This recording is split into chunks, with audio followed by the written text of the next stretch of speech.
My name is Emma Frid, and I'm presenting the paper Reimagining Accessible Digital Musical Instruments, a survey on electronic music making tools.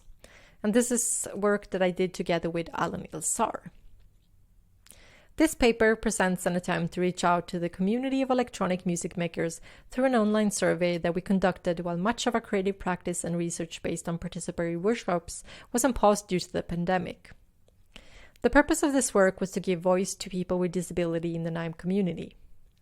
The work was inspired by our previous research on ADMIs. ADMIs are interfaces that invite curiosity, exploration, and a sense of empowerment.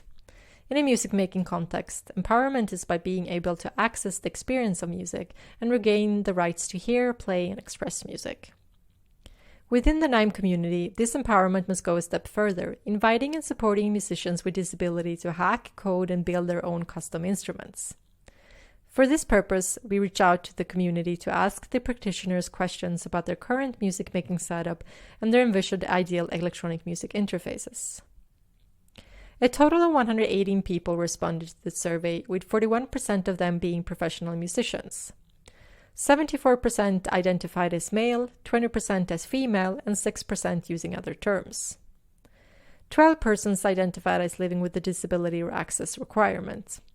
We had initially hoped for more participants, and this low figure is one of the main limitations of the current work. 12 persons corresponds to 10% of the total number of participants. For participants living with a disability, 50% described that their practice had been affected by the COVID-19 pandemic. For persons living without a disability, the corresponding number was 58%. When it comes to the limitations and frustrations of the current music-making setup, 46% of the participants with disability reported experiencing no limitations or frustrations. The corresponding figure for persons without disability was 21%. We asked the participants to envision their ideal music interface, and we also questioned them about their view on gestural controls and machine learning in the context of their work. In the following slides, we will highlight some interesting quotes about these topics from participants with disability. When it comes to descriptions of the imagined ideal interface, one participant described, "I don't think there can be an ideal interface other than the one you plug into your brain to extract music directly from it.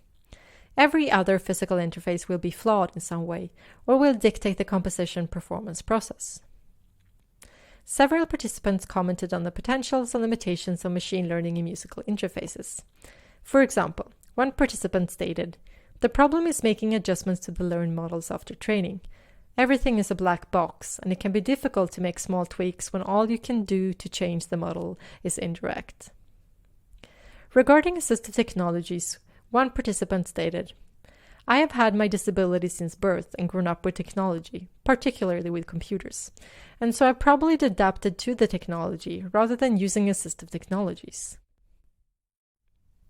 Finally, regarding the use of a gestural in-ear controllers, one participant commented that the lack of haptic feedback makes them difficult to use precisely.